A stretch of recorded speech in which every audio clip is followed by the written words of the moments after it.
Assalamualaikum Bu Sani. Waalaikumsalam Bu. Apa kabar hari ini Bu? Alhamdulillah sehat. Iya, alhamdulillah ya. Pada siang hari ini saya selaku observer akan melakukan observasi kepada Ibu sebagai coach ya dalam kegiatan coaching kita kali ini. Ya. Nah, pada saat ini kita akan melakukan praobservasi ya Bu ya. Dan dalam kegiatan praobservasi ini saya akan mengajukan beberapa pertanyaan kepada Ibu. Nah, baik Bu, bisa Ibu sebutkan kompetensi coaching yang harus kita kembangkan nih pada kesempatan kali ini. Terima kasih Bu atas kesempatannya. 3 kompetensi coaching itu yang akan saya kembangkan hari ini adalah kehadiran penuh yang pertama, kemudian yang kedua pendengar yang aktif, kemudian yang ketiga mengajukan pertanyaan yang berbobot. Itu mungkin 3 kompetensi coaching. Baik Bu, terima kasih. Nah, bagian mana nih kompetensi coaching yang ingin saya amati untuk Ibu?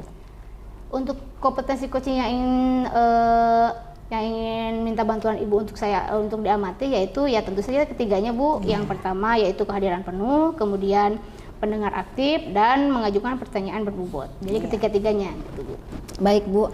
Nah, kompetensi mana nih yang ingin Ibu kembangkan secara spesifik Bu? Nah, untuk kesempatan hari ini saya sebagai coach ingin mengembangkan kompetensi yang terakhir Bu, yaitu mengajukan pertanyaan berbobot. Iya, baik Bu. Nah, harapan Ibu dari observasi yang akan kita lakukan selama ini, kemudian indikatornya yang mana yang Ibu inginkan nih dalam proses coaching nanti? Oh, iya. Tentu saja indikator yang ingin saya lakukan hari ini, yang ingin saya capai ya Bu ya. Tentunya saya sebagai coach ingin mengarahkan coaches untuk mencari solusi terhadap masalah yang dihadapinya. Itu yang pertama. Kemudian yang kedua, saya sebagai coach ingin mengarahkan coach saya agar menemukan ide-ide untuk mengatasi masalahnya. Itu mungkin Bu. Ya, baik Bu, terima kasih. Mungkin demikian percakapan kita di praobservasi ya Bu ya. Selamat menjalankan tugas menjadi coach ya Bu. Ya, sama-sama.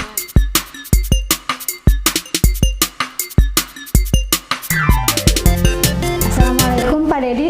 Waalaikumsalam Bu Sani. Bagaimana kabarnya hari ini? Alhamdulillah baik Ibu. Ibu sendiri gimana? Alhamdulillah baik Pak. Gimana nih kabarnya di sekolah Bapak hari ini di SMK 2 Banjar? Alhamdulillah situasi di SMK Negeri 2 Banjar ini aman, kondusif. Tapi saya lihat sepertinya ada sesuatu hal yang mengganjal nih.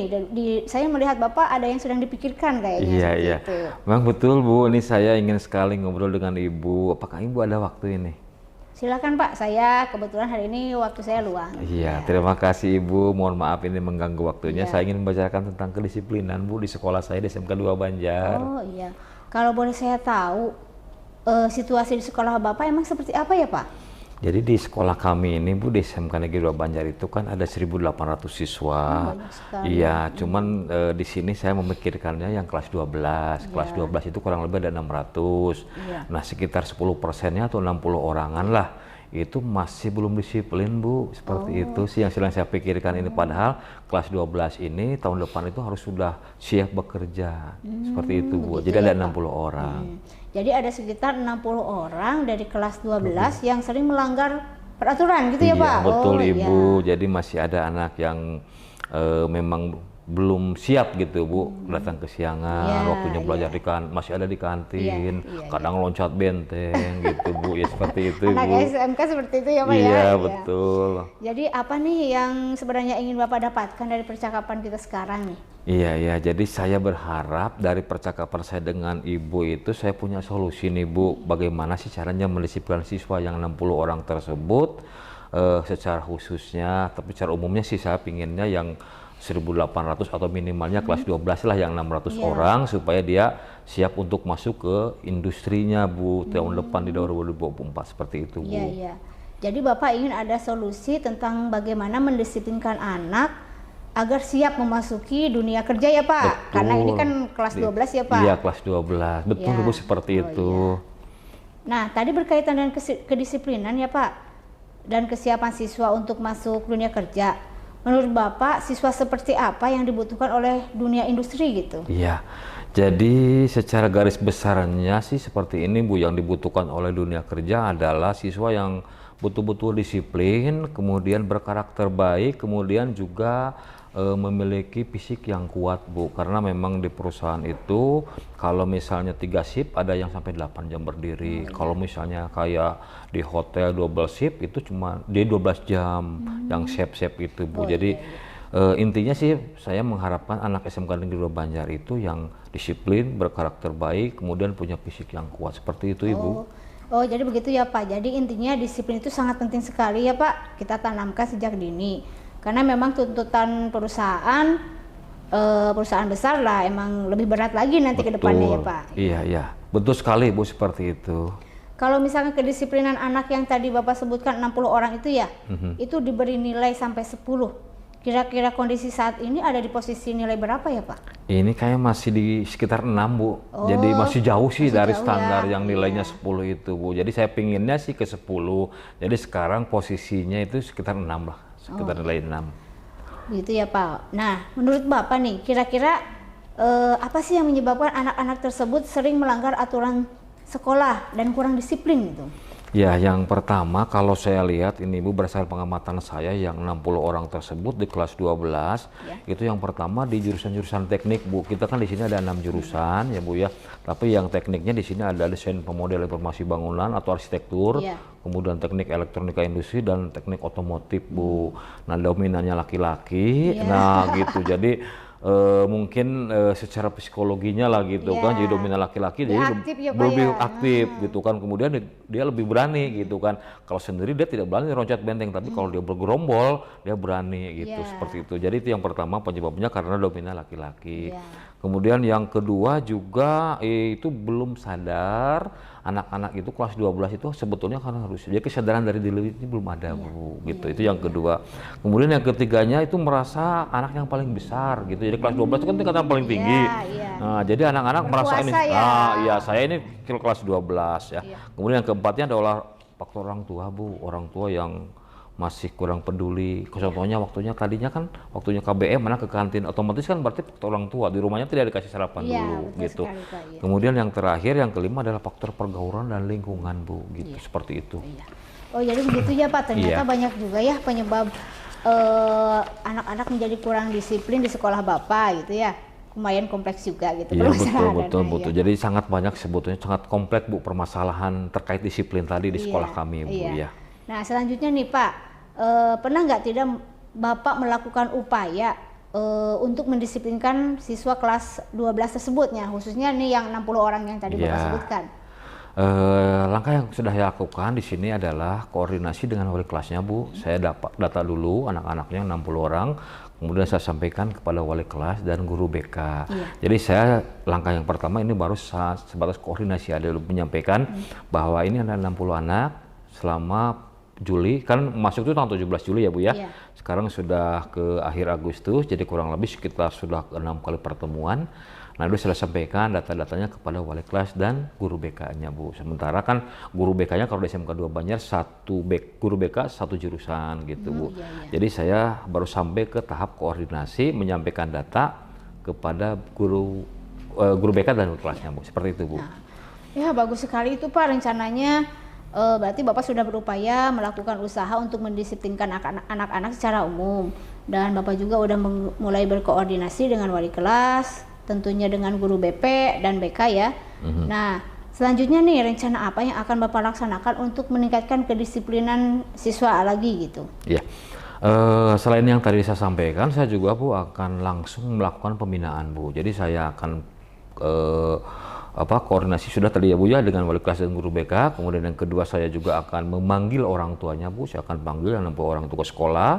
Kemudian nanti berbagi tugas dalam pembinaan siswa dengan orang tuanya gitu kan. Jadi di sekolah mungkin bagian kita, nah pas di luar itu bagian orang tua. Jadi orang tua akan saya panggil. Yang ketiga itu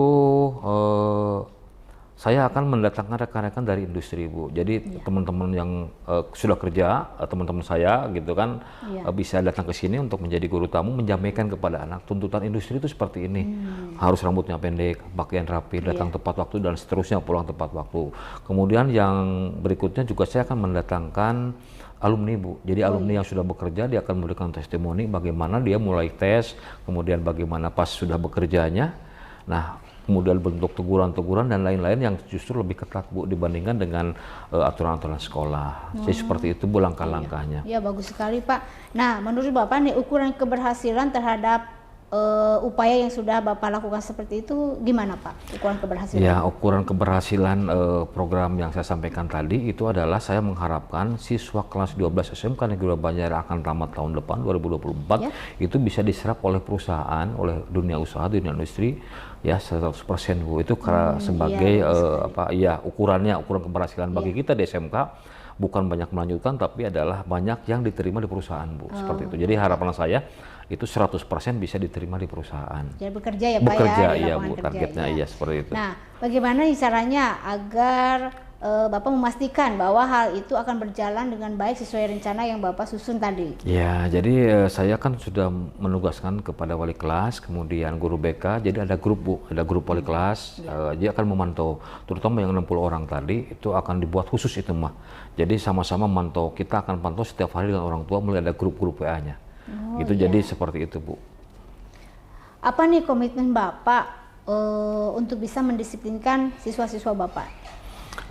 Ya seperti tadi ya, Bu, ya, saya akan mencoba sesegera mungkin, kemungkinan komitmennya itu saya akan secepatnya memulai kegiatan itu, Bu. Saya akan mulai itu sekitar di bulan September ya. Oh iya. Ini sudah masuk sebetulnya nggak ya? Ya. Jadi di minggu besok lah, minggu pertama bulan September, komitmen saya untuk mendisiplinkan siswa itu akan saya laksanakan program-program yang tadi saya sampaikan kepada Ibu. Ya. Baik, jadi Bapak akan memulainya pada bulan September ini ya, Pak? Ya. Sekarang sudah memasuki bulan September. Ya. Nah, kira-kira menurut Bapak yakin nggak hal ini akan berhasil gitu? Yakin, Bu. Dengan kerjasama saya dengan wali kelas, guru BK, orang tua siswa, kemudian juga terutama dukungan penuh dari pihak keluarga ya, Bu, ya, untuk sama-sama memantau di luar, karena kan di sekolah itu terbatas waktunya, tapi kalau di luar kan orang tua yang lebih dominan. Nah, ini akan berhasil, Bu. Saya yakin seperti itu. Iya, luar biasa sekali Bapak, rencana-rencana yang Bapak tadi susun, dan saya doakan semoga apa yang Bapak rencanakan tadi berhasil dengan 100% ya, Pak. Amin. Ya. Ya. Mungkin itu saja ya, Pak, ya. Iya. Apa sih namanya? Terhadap pembicaraan hari ini gitu.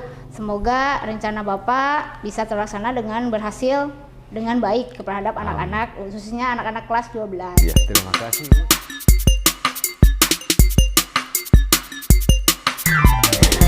Wah, seru sekali ya coaching antara Ibu Sani dengan Pak Dedi, dengan Ibu berperan sebagai coach. Nah, pada kegiatan pasca observasi ini saya ingin mengajukan pertanyaan Ibu kepada Ibu. Iya, silakan. Nah, menurut Ibu nih, proses coaching yang sudah barusan Ibu lakukan itu seperti apa menurut Ibu?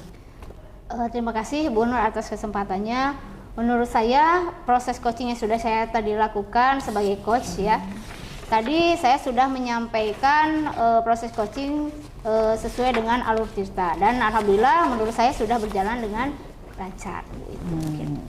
Iya, betul sekali ya, Bu, ya.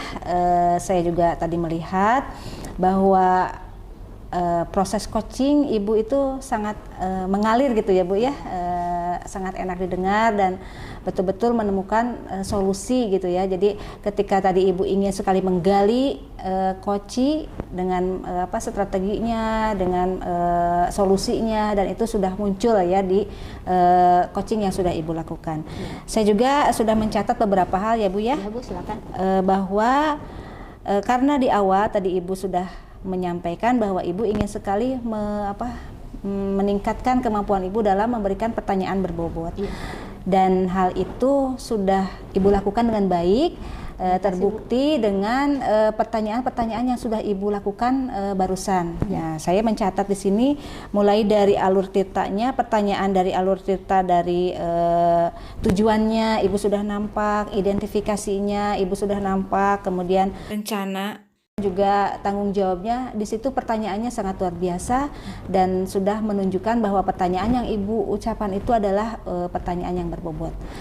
Bahkan dari segi perhatian penuh juga Ibu sudah nampak, dan dari segi mendengar aktif juga Ibu sudah mendengarkan secara aktif dari masalah yang disampaikan oleh Pak Dedi, dan Ibu juga sudah menggali potensi dari Koci untuk menemukan solusi dari masalah yang dihadapi. Demikian Ibu, selamat ya Ibu sudah melakukan coaching dengan sangat luar biasa. Ya, terima kasih Bu. Mungkin Ibu sudah bersedia mengamati saya.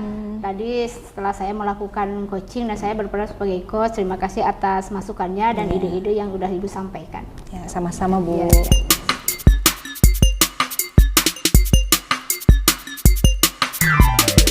Assalamualaikum Bu Nur. Waalaikumsalam warahmatullahi. Gimana kabarnya hari ini Bu? Alhamdulillah baik Pak. Baik. Dalam kesempatan ini saya akan melakukan observasi kepada Ibu sebagai coach. Tapi sebelumnya saya akan melakukan praobservasi dengan mengajukan beberapa pertanyaan. Nah, pada kesempatan kali ini juga coach dan coachi itu akan saya nilai apakah sudah sesuai dengan alur tirta atau belum. Kemudian bagaimana Ibu memberikan pertanyaan yang berbobot serta bagaimana coachi meresponnya. Ya, baik Pak. Baik Ibu, pertanyaan pertama, kompetensi coaching apa yang ingin atau yang Ibu ketahui? Kompetensi coaching yang saya ketahui dan ingin saya kembangkan pada kesempatan ini yaitu yang pertama kehadiran penuh, yang kedua menjadi pendengar yang aktif, yang ketiga mengajukan pertanyaan berbobot. Oh iya ya. Kemudian yang pertanyaan kedua Bu, kompetensi coaching harus saya amati gitu Bu. Ya baik Pak. Jadi yang saya harapkan itu nanti Bapak mengamati keseluruhan dari kompetensi coaching yang ada, yaitu yang pertama kehadiran penuh, kedua pendengar aktif, dan yang ketiga mengajukan pertanyaan berbobot. Ya baik. Kemudian pertanyaan yang ketiga Bu, kompetensi yang mana yang ingin Ibu kembangkan itu yang secara spesifik? Sebagai seorang coach, saya ingin sekali mengembangkan kompetensi yaitu mengajukan pertanyaan yang berbobot Pak. Oke. Kemudian yang terakhir ya Bu, indikator yang bagaimana yang Ibu inginkan dalam proses coaching nantinya? Sebagai seorang coach, saya ingin sekali nanti coach saya itu menghasilkan solusi itu dari berbagai permasalahan yang dihadapi. Kemudian saya juga ingin coach saya itu menampilkan ide-ide, memunculkan ide-ide untuk menyelesaikan masalah yang dihadapi. Baik Ibu, mungkin untuk pra-observasi sudah dicukupkan dulu sampai sini. Nanti kita lanjutkan di proses berikutnya. Gitu aja ya Bu ya. Terima kasih. Assalamualaikum warahmatullahi wabarakatuh. Waalaikumsalam warahmatullahi. Assalamualaikum Bu Sani. Waalaikumsalam Bu. Bagaimana nih kabarnya hari ini? Alhamdulillah sehat. Alhamdulillah ya, kabar baik. Bagaimana nih keadaan di sekolah Ibu sekarang nih? Sejauh ini keadaan di sekolah saya sih baik-baik saja Bu. Tapi ada sedikit permasalahan lah yang saya hadapi. Begitu ya Bu? Ya memang kelihatan sih Bu, sepertinya ada sesuatu gitu yang Ibu pikirkan nih. Ya. Apa coba yang sedang Ibu pikirkan? Begini Bu, saya punya permasalahan di kelas nih. Anak-anak kelas 4 ya, karena saya mengajar di kelas 4. Itu sulit sekali untuk menghafal perkalian Bu. Begitu ya Bu? Iya. Nah, menarik sekali nih sepertinya. Jadi pada kesempatan ini Ibu ingin menceritakan bagaimana masalah Ibu tentang perkalian ya Bu ya, yang sangat sulit sekali terapan kepada murid Ibu di kelas 4. Iya, betul sekali Bu. Nah, kalau boleh tahu nih Bu, sebetulnya kondisi atau situasi di sekolah Ibu itu seperti apa sih sekarang? Ya, situasinya di kelas itu lumayan agak kondusif Bu. Maksudnya ya namanya anak-anak ya, ada yang kurang fokus lah, mungkin ada yang kurang bersemangat seperti itu gitu Bu, seperti itu kondisinya. Begitu ya Bu ya. Jadi di kelas Ibu itu banyak anak yang kurang fokus ya Bu ya dalam belajarnya. Iya. Jadi apa nih Bu yang ingin Ibu dapatkan dari percakapan kita pada pagi hari ini Bu? Ya, yang ingin saya dapatkan hari ini adalah saya ingin mencari solusi nih Bu tentang permasalahan yang saya hadapi hari ini gitu kan, tentang materi perkalian itu. Jadi Ibu ingin mendapatkan solusi dari masalah yang sekarang Ibu hadapi ya Bu ya? Ya, betul sekali Bu. Nah nih Bu nih, kalau misalnya kemampuan perkalian murid Ibu di kelas 4 itu, jika Ibu nilai nih dari 1 sampai 10 kira-kira dinilai berapa Bu? Kalau dinilai ya dari Iya. level 1 sampai 10 kayaknya masih di level 5 Bu, malah 4 mungkin. Bisa. Oh begitu ya Bu? Iya. Nah menurut Ibu kira-kira apa sih yang menyebabkan kondisi seperti itu Bu? Menurut saya itu mungkin ada beberapa hal ya Bu. Yang pertama mungkin kalau dari gurunya ya, mungkin saya sendiri kan saya harus merefleksi diri ya Bu ya. Mungkin pembelajaran saya mungkin agak membosankan mungkin ya Bu, sehingga anak menjadi kurang fokus dan agak sedikit kurang bersemangat. Kemudian dari anak-anak mungkin anak-anak merasa jenuh juga mungkin sama pembelajaran saya, sehingga beliau seperti itu gitu. Jadi pembelajaran membosankan ya Bu ya? Ya, mungkin Gitu. seperti itu Bu. Nah selanjutnya, apakah pernah Ibu melakukan sebuah upaya nih Bu untuk supaya murid-murid Ibu itu bisa lebih cepat bisa gitu dalam perkaliannya? Sebenarnya saya sudah beberapa kali melakukan trik-trik ya Bu ya, untuk supaya anak saya khususnya kelas 4 pintar perkalian. Di antaranya saya pernah melakukan sedikit game di perkalian di kelas itu. Kemudian saya sudah meminta orang tua juga untuk mendampingi mereka belajar perkalian di rumah. Mungkin itu Bu yang sudah saya lakukan sejauh ini. Wah bagus itu Bu. Jadi Ibu sudah berusaha ya menghadirkan Ya. trik-trik, kemudian game perkalian, dan juga Ibu sudah berkolaborasi ya dengan orang tua supaya mereka bisa mendampingi murid-murid dalam belajar di rumah. Ya. Nah, selanjutnya nih Bu, rencana apa lagi yang akan Ibu laksanakan untuk meningkatkan pengetahuan anak atau kemahiran anak dalam perkalian ini Bu? Ya mungkin rencana saya ya Bu, saya akan menyiapkan media pembelajaran yang menarik, mungkin itu pertama. Kemudian metode pembelajaran yang sudah saya lakukan mungkin akan saya rubah, akan saya cari metode yang lain agar anak lebih paham dan lebih bersemangat untuk mengikuti pembelajaran matematika khususnya perkalian ini. Jadi dengan media ya Bu ya, media yang menarik, iya. kemudian Ibu juga akan menghasilkan metode-metode baru agar anak lebih antusias lagi dalam gitu. perkalian tersebut. Ya mungkin itu. Nah Bu, ukuran keberhasilan nih setelah dilakukan upaya tersebut seperti apa? Ya ukuran keberhasilan menurut saya ya, saya ingin ketika saya menanyakan tentang perkalian, ya soal-soal perkalian anak-anak bisa mengerjakannya dengan baik itu Bu. Iya, betul. Iya. Ya, luar biasa sekali Bu. Nah, bagaimana Ibu bisa memastikan bahwa hal yang Ibu lakukan ini akan berhasil Bu?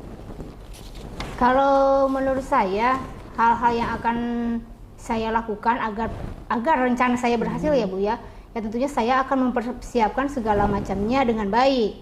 Mulai dari mungkin RPP, kemudian metode atau media pembelajaran yang saya akan sampaikan kepada anak itu Bu. Nah, kemudian komitmen Ibu nih, komitmen Ibu dengan anak-anak apa nih supaya nanti pengetahuan anak tentang perkalian ini semakin bertambah terus Bu? Komitmen saya ya Bu terhadap anak-anak ya, saya akan memberikan pembelajaran yang menyenangkan Bu, yang membuat anak bersemangat, yang membuat anak betah dan tidak bosan dan tidak takut lah untuk istilahnya dites perkalian di kelas seperti itu Bu. Itu komitmen yang akan saya jalankan terhadap anak-anak gitu. Jadi pembelajaran berpusat pada murid lah istilahnya gitu, menyenangkan untuk anak. Kira-kira kapan nih Ibu akan mulai? Apa sudah berjalan? Sudah berjalan, tapi mungkin saya akan lebih memantapkan lagi Bu. Rencana saya ke depannya mungkin sekitar 1 minggu lah. Saya akan mempersiapkan segalanya supaya pembelajaran saya akan berhasil gitu. Bu. 1 minggu ya Bu ya, Ya, untuk insya Allah. pemantapan gitu, Ya, karena gitu. kemarin baru mencoba gitu ya. Iya. Ya, baik Bu, luar biasa sekali Bu, luar biasa paparan Ibu, kemudian solusi yang Ibu ungkapkan, kemudian ide-ide yang Ibu utarakan juga sudah luar biasa. Selamat melaksanakan tugas, semoga Ibu berhasil ya Bu. Terima kasih Ibu sudah mendengarkan keluh kesah saya. hari ini. Sama-sama Bu. Ya.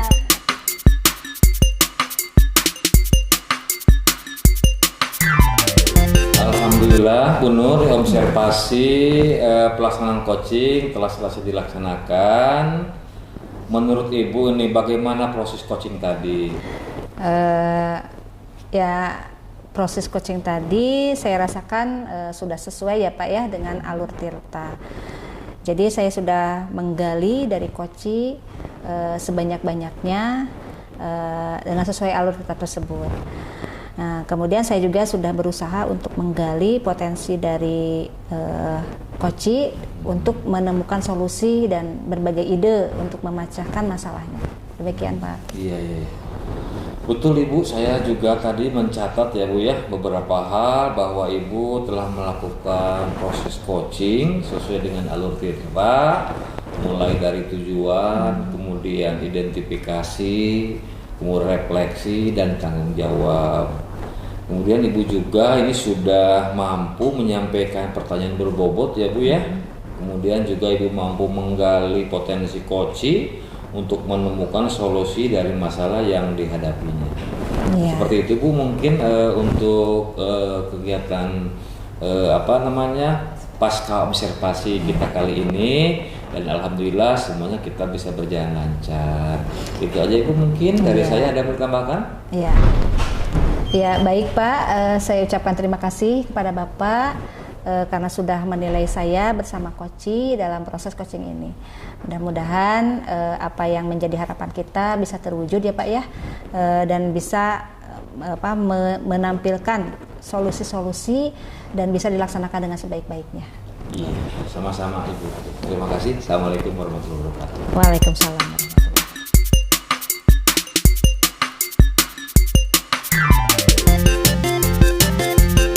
Assalamualaikum warahmatullahi wabarakatuh, Pak Dedi. Waalaikumsalam Bu Sani. Apa kabar hari ini? Alhamdulillah baik Bu Sani. Ya, alhamdulillah ya.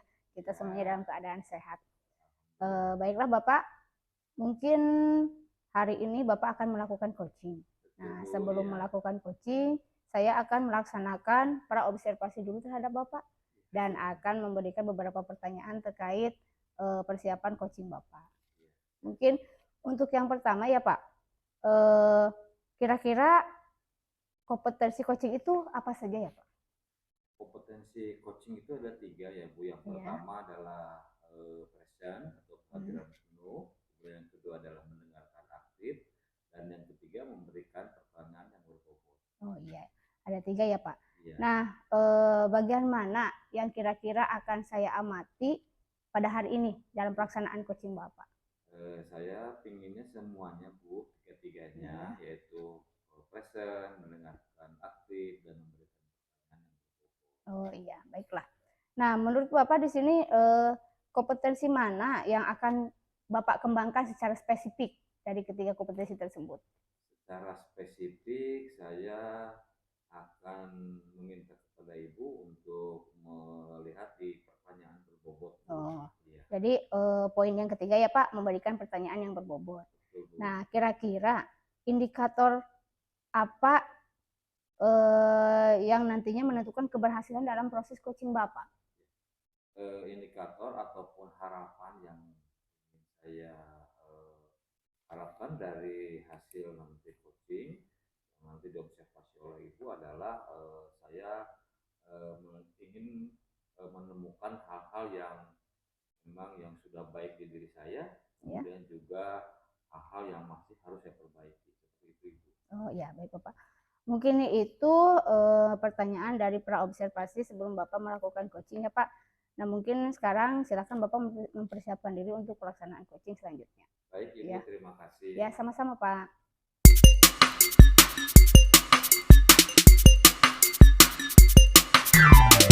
Assalamualaikum Bu Nur. Waalaikumsalam Pak Dedi. Iya, gimana nih kabarnya hari ini? Alhamdulillah baik Pak. Iya,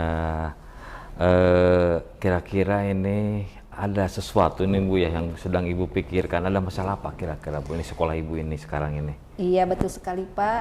Saya merasa sedang butuh teman ya untuk Iya. menceritakan semua masalah saya di kelas Pak.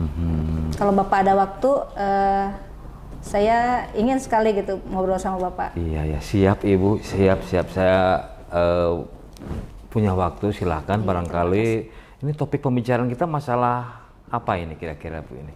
Saya ingin mendiskusikan nih dengan Bapak tentang metode dan strategi pembelajaran di kelas Pak. Iya, menarik sekali sepertinya Bu ya. Jadi Ibu ingin membicarakan tentang mode dan strategi pembelajaran di kelas Ibu. Iya betul Pak. Kalau boleh saya tahu nih Bu ya, situasi di kelas Ibu itu seperti apa ini sekarang ini Bu? Begini ya Pak, saya ini kan mengajar di kelas 5 ya Pak ya, tapi ada 2 orang murid saya yang belum bisa membaca gitu. Nah sedangkan kan yang namanya di kelas 5 itu sudah bukan waktunya lagi belajar membaca, tapi sudah waktunya mengaplikasikan kemampuan membaca tersebut terhadap pembelajaran yang lain, seperti itu Pak. Jadi bagaimana ini anak bisa memahami pelajaran kalau membaca saja tidak bisa, begitu Pak. Siap. Seperti itu Bu ya Bu ya. Kemudian ini kira-kira ini menurut Ibu apa sih yang mempengaruhi anak itu seperti itu Bu? Sampai dia itu belum bisa membaca itu kira-kira? Ya, yang mempengaruhinya itu ya seperti yang kita ketahui bersama ya Pak, semenjak awal pandemi waktu itu kan, di mana murid-murid belajar di rumah. Nah, padahal kan waktu itu anak ini mungkin waktu itu ada di kelas bawah, di mana mereka itu sedang belajarnya membaca gitu. Iya. Nah, sedangkan ketika harus dia belajar membaca, ternyata harus di-cut gitu karena belajar di rumah. Sedangkan kalau yang namanya di rumah, kita kan tidak tahu apakah dia itu betul-betul belajar, bagaimana orang tuanya mendampingi atau tidak, kita tidak tahu. Bahkan setelah saya telusuri, ternyata orang tua dari anak ini buta huruf gitu. Jadi bagaimana orang tua ini bisa mendampingi anak belajar kalau ternyata mereka juga ya buta huruf begitu Pak. Iya. Jadi di sini ada yang pertama dari pandemi itu ya Bu ya. Kemudian yang dominan kayaknya ini saya dengar tadi, jadi orang tuanya sendiri itu adalah buta huruf ya Bu ya. Tidak bisa mendampingi anaknya kalau dia sedang di rumah. Itu situasi seperti itu tuh kira-kira Ibu yang kalau misalnya ini diberi rentang nilai ini 1 sampai 10, kira-kira situasi yang Ibu inginkan itu kira-kira nilainya sekitar berapa itu Bu? Ya harus 10 lah Pak, karena kalau sudah kelas 5 itu kan harusnya sudah semuanya bisa baca. Jadi betul. inginnya dinilai 10 gitu kalau bisa gitu. Jadi Ibu ingin 2 murid Ibu itu bisa membaca lancar ya Bu ya, Betul. sehingga bisa memahami semua materi yang ada di kelas 5 tersebut. Baiklah, selanjutnya nih Bu ya, menurut Ibu kegiatan seperti apa ini yang bisa Ibu buat sehingga situasinya seperti yang Ibu inginkan begitu Bu? Kira-kira situasi seperti apa itu? Mungkin nanti saya akan menghadirkan ya Pak, menghadirkan strategi atau metode baru dalam memberikan pembelajaran kepada murid.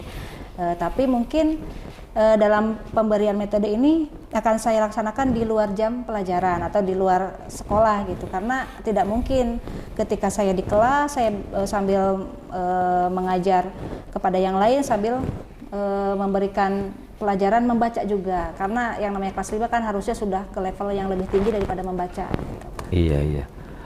Bagus Ibu, jadi Ibu ingin menghadirkan strategi baru agar murid Ibu itu bisa secepatnya bisa membaca ya Bu ya, sehingga tidak ketinggalan lagi pelajaran. Selanjutnya kira-kira strategi atau gagasan seperti apa ini yang Ibu rencanakan ini untuk menghadapi situasi yang Ibu hadapi sekarang ini? Saya akan menggunakan mungkin media ya Pak, media elektronik, menggunakan HP sesuai dengan kodrat zaman gitu, menggunakan IT, gitu, menggunakan HP yang bagus ada. Ibu ya, jadi Ibu rencana pakai HP, kemudian Ibu akan bagaimana itu dengan HP tersebut kira-kira itu? Jadi nanti saya akan meminta anak itu menginstal aplikasi WhatsApp ya Bu, Iya, ya Pak, iya, yaitu betul. untuk berbalas pesan gitu. Nanti saya kirim pesan kepada anak ini dan Iya. saya meminta dia untuk membalasnya. Jadi secara tidak langsung nanti selain dia belajar membaca melalui keyboard yang ada di Iya. HP tersebut, juga dia bisa belajar menulis. Iya, iya, yes. Baik, baik, bagus Ibu ya. Selanjutnya kira-kira nih, yakin nggak Ibu dengan strategi yang Ibu rencanakan itu akan berhasil dan berjalan lancar itu? Saya yakin sih Pak, karena zaman sekarang nggak ada anak yang nggak punya HP gitu. Pasti dia itu berusaha gitu untuk bisa menggunakan HP-nya semaksimal mungkin. Nah, salah satu cara untuk memaksimalkan penggunaan HP tersebut ya dengan bisa membaca gitu Pak. Wah, luar biasa sekali Ibu. Di sini Ibu bagus. Ibu akan menggunakan media WhatsApp ya untuk membantu atau sebagai sarana murid belajar untuk membaca kemudian menulis. Selanjutnya nih, apa sih yang Ibu inginkan nih dengan strategi yang rencana Ibu lakukan itu? Tentu saja saya berharap bahwa dengan melakukan hal tersebut anak ini lancar membacanya gitu. Jadi tidak ketinggalan pelajaran gitu Pak. Nah, selain itu barangkali apakah ada lain nih kira-kira yang perlu Ibu sampaikan dalam kesempatan ini barangkali selain yang tadi? Ya, selain saya menginginkan anak ini bisa membaca, juga saya ingin anak ini menjadi lebih percaya diri gitu. Karena dengan bisa membaca pasti kepercayaan diri anak ini muncul. Karena beberapa kali saya melihat sering gitu ya, anak ini murung. Jadi ketika saya tanya, saya malu katanya. Saya malu karena belum bisa membaca. Betul. Sedangkan teman-teman saya sudah lancar semuanya membaca. Iya, jadi intinya Ibu ingin meningkatkan rasa percaya diri murid Ibu ya Bu ya. Kemudian adakah hal lain nih yang Ibu akan lakukan setelah ini? Hal lain yang akan saya lakukan mungkin nanti saya juga akan melibatkan guru bidang gitu ya, ada guru olahraga, guru PAI, jadi supaya nanti tidak satu arah, jadi anak ini bisa berkomunikasi dengan siapa saja gitu. Kemudian dengan teman-temannya juga. Oh iya. Iya ya. Jadi Ibu akan melibatkan teman-temannya, kemudian juga guru-gurunya ya Bu ya. Kemudian siapa lagi nih Bu yang barangkali bisa dilibatkan dengan rencana Ibu? Misalnya dengan siapa lagi gitu selain guru, kemudian dengan teman-temannya kira-kira nih supaya berhasil ini. Ya baik Pak, mungkin saya juga akan melibatkan orang tuanya, kemudian keluarganya, terutama kakaknya ini yang sudah memfasilitasi gitu kan, memfasilitasi anak ini mempunyai HP gitu. Iya. Jadi Ibu tadi sudah lengkap kayaknya ya di sekolah dengan teman-temannya, kemudian gurunya, dan Ibu juga akan melibatkan orang tua kakaknya di rumah sehingga itu bisa membantu. Selanjutnya ini, apakah Ibu yakin ini akan berhasil Bu? Kira-kira dengan yang Ibu rencanakan tadi ini?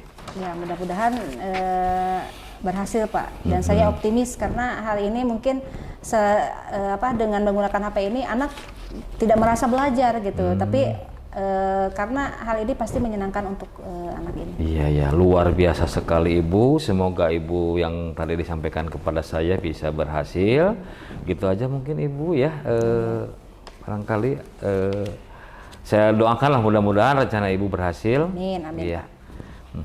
Iya. Terima kasih Pak sudah menemani saya mengobrol. Saya lega. Akhirnya saya menemukan solusi dari apa yang harus saya lakukan dari masalah yang saya hadapi. Terima kasih sekali Bapak sudah menjadi pendengar yang baik untuk saya Pak. Sama-sama Ibu. Terima kasih. Assalamualaikum warahmatullahi wabarakatuh. Waalaikumsalam.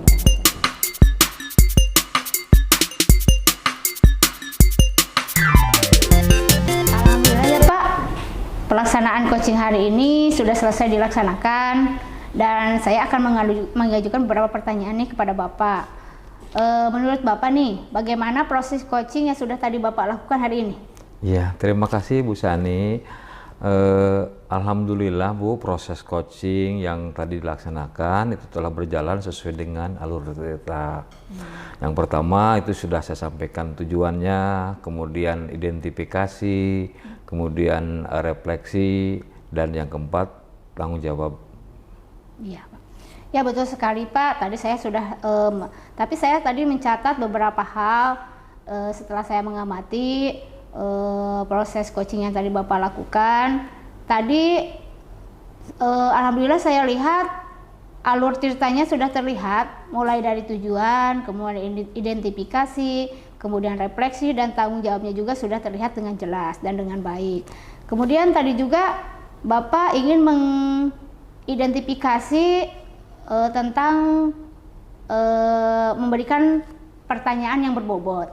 Tadi setelah saya lihat, alhamdulillah Bapak sudah betul-betul mengajukan pertanyaan yang berbobot kepada coaches. Nah, di sini terlihat dengan jelas bahwa coaches sudah bisa menemukan ide-ide tentang masalah yang dihadapinya, dan Bapak sudah memberikan istilah pertanyaan yang baik terhadap coaches sehingga beliau juga memberikan ide-ide yang baik untuk menemukan masalah terhadap masalah yang dihadapinya gitu ya Pak. Nah, itu mungkin refleksi dari saya terhadap coaching yang sudah tadi Bapak sampaikan. Iya. Terima kasih Ibu telah bersedia menjadi melakukan observasi terhadap kegiatan proses coaching saya hari ini. Iya, gitu, sama-sama Ibu. Bapak. Iya.